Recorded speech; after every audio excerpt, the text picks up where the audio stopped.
Hey everyone, welcome back to the channel. Yuri, swing in today, we're tackling one of the biggest myths in investing, that you need a lot of money to start. In fact, you don't need thousands of dollars to begin building wealth. So if you're a beginner or someone who thinks investing is only for the rich, this video is for you. Let's dive into how you can start investing with little money. Step 1, start with a budget. Before we jump into the world of investments, let's take a quick detour to talk about budgeting. To successfully invest, you need to have a clear picture of your finances. This means creating a budget to track your income and expenses. It doesn't matter how much money you have. What matters is how you manage it. Start by identifying how much you spend on necessities like rent, bills, and groceries. Then figure out how much you can realistically set aside for investing each month. Even if it's just $10 or $20, the key is consistency. Start small, but aim to increase your contributions as your financial situation improves. The idea here is to develop the habit of saving and investing regularly. Step 2, micro-investing platforms. Now let's talk about how you can actually start investing with small amounts of money. One of the best ways to do this is through micro-investing platforms. These apps make investing accessible for everyone, even if you don't have thousands of dollars to throw into the stock market. Popular apps like Acorns, Stash, and Robinhood allow you to start investing with just a few dollars. Let's take Acorns as an example. It automatically rounds up your everyday purchases to the nearest dollar and invests the spare change into a diversified portfolio.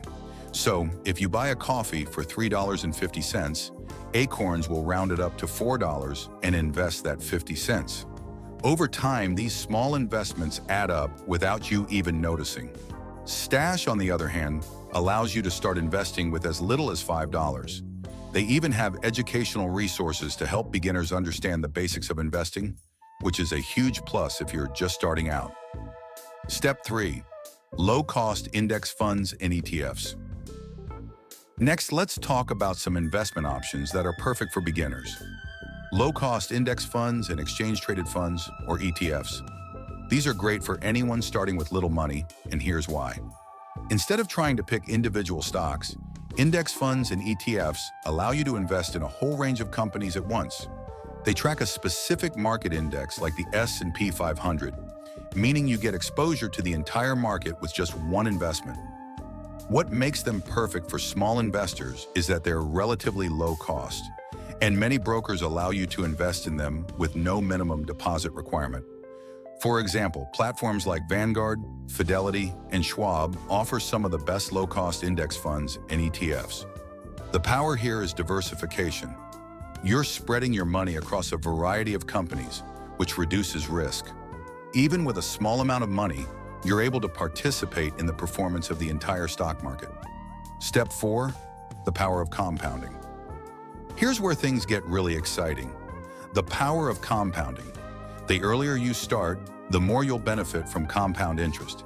In simple terms, compound interest is the interest you earn on your initial investment, plus the interest you earn on the interest.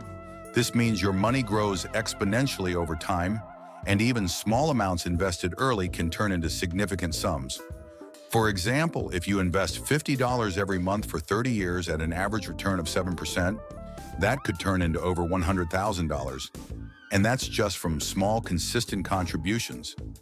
The key is to start as early as possible, even if it's just $5 or $10 a week. Step 5, dollar cost averaging.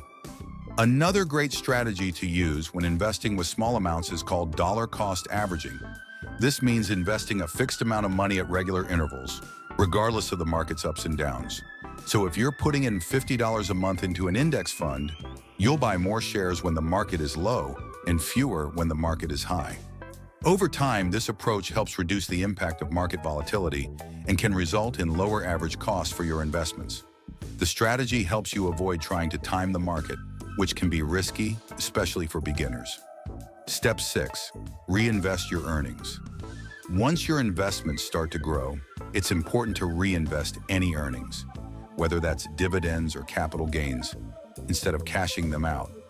Reinvesting your earnings means they get put back into your investment, and they can start compounding too. The more you reinvest, the more your money grows. If you found this video helpful, Make sure to hit that like button and subscribe for more tips on building wealth. Drop any questions you have in the comments below, and I'll see you in the next video.